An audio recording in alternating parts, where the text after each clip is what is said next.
So, you have decided to take fluid mechanics with Dr. Barry. Now, I'm Matthew Vanderhoff. I'm a senior 3 mechanical engineer. I took this class during spring 24, and I'm going to share with you some of the things I did that I was able to yield success in the class and understand a lot of the concepts at a fundamental level. So, you may have heard through the grapevine that fluid mechanics is a very difficult class, and it's one of the hardest classes that MEs have to take.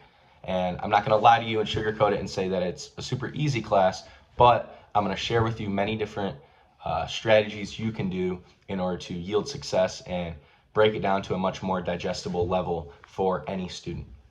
So I want to break this into 2 categories. First is studying at a macro level. So that is, what are the large scale things I'm doing before each exam, each quiz throughout the year to understand how to study? And then next is studying at a micro level. So zooming in, how am I solving each individual problem and what are the things that I did to, dive into a more detailed approach. So first, studying at a macro level. There are going to be 3 main things that I did throughout the year before every exam and quiz that allowed me to understand the fluid concepts at a very fundamental level and allowed me to yield success. So at a macro level, the first thing is after each lecture, I would go through the lecture notes and I would write down on flashcards the key definitions of terms that we learned in the lecture. So at the very first lecture, you're going to learn things such as shear stress, viscosity of fluids, whatever it may be. So after the lecture, I would go through these lecture notes and I would write down on flashcards or on a Quizlet these individual terms, and I would study them throughout the year. This is very important, and Dr. Barry is going to stress it on the very first day, and I cannot stress it as much as well.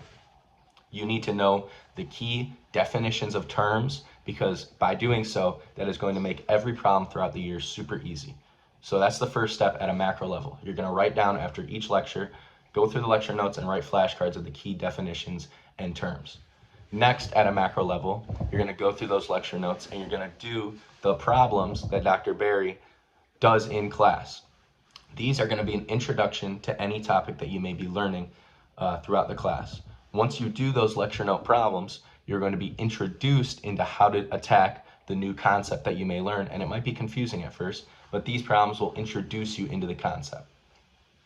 Next, the third step, after you write down the definitions on flashcards and do the lecture note problems, then you're going to do what I believe was the thing that yielded me the most success, is Dr. Barry is going to provide unassigned homework problems that you don't necessarily have to turn in, but I definitely think you should do them. And I can't stress this enough. It is the thing that yielded me the most success. After you do the introductory problems and write down the definitions, you're going to download a digital copy of the book, or you can buy a physical copy if you so please. And you're going to go through those homework problems that he assigned multiple times. So I, before any exam or quiz, would go through the unassigned homework problems 2 to 3 times, and that might be excessive for some people, but that is what yielded me a lot of success, is rinse and repeat. You have to constantly be doing the different problems because, like I said, I'm not going to sugarcoat it.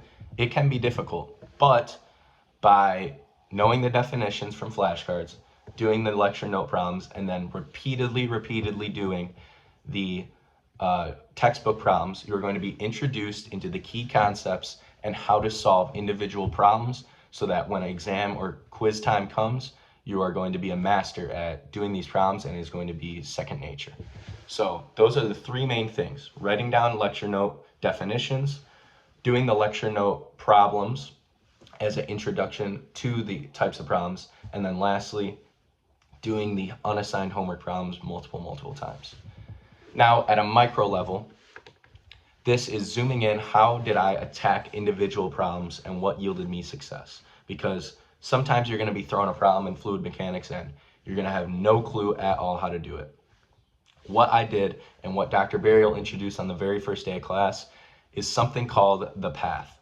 Now, this is going to seem like an arbitrary term at the very beginning of the year, but what the path is, it is a general solution format that allows you to break any complex fluid mechanics problem into individual chunks of topics that you have learned throughout the year. So, for example, throughout the year, you're going to learn individual things that build on each other. You're going to learn manometry, which is then going to build into Bernoulli. Then you're going to learn conservation of momentum. Then you're going to learn conservation of energy. All these things are going to build on each other. So following the path, when you get a problem that is, complex, or you may have no way or idea how to solve the problem, is you're going to follow this path. You're going to write down the key concepts you have learned. So I would get a problem on an exam and I would write down manometry, Bernoulli, conservation of energy, conservation of momentum. And then I would check through each of them, looking at the problem to see, can these things apply to this problem? If so, let me start attacking these individual concepts, and that will unfold the problem in front of you and start to build on itself. So you would look at a problem, okay, manometry applies. I would just start with manometry, take it at small bite-sized pieces. I would do manometry and then, oh, look, I found something that allows me now to apply Bernoulli, etc., etc. So that is what the path is, and that is how I attack problems at a micro level. So to summarize everything, at a macro level, I would write down definitions throughout the year, study them to understand the key concepts. Then I would do the example problems in class that allowed me to understand and introduce me into the topics types of problems. Next, I would practice the unassigned book problems multiple times to really rinse and repeat and practice, get it as second nature in my brain to how to attack different types of fluid problems. And at a micro level, how was I solving each of these problems? I was following the path, writing down the key things I've learned in class and taking the problem at bite-sized pieces throughout the entirety of the problem. One of the last things I would recommend, throughout the entire year, Dr. Berry is going to offer office hours. Usually they're going to be on Wednesday, early mornings. He'll buy coffee for everybody. You would be a fool if you do not go to these office hours. This is your time where you can get individual help from Dr. Berry on how to attack these complex topics. And I absolutely recommend wholeheartedly to go to these office hours. That is going to be your time to practice.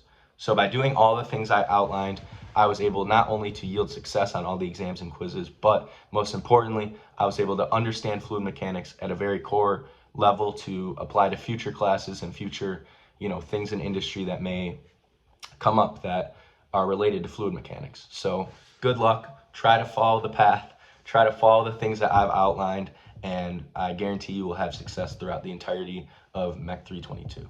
Thank you.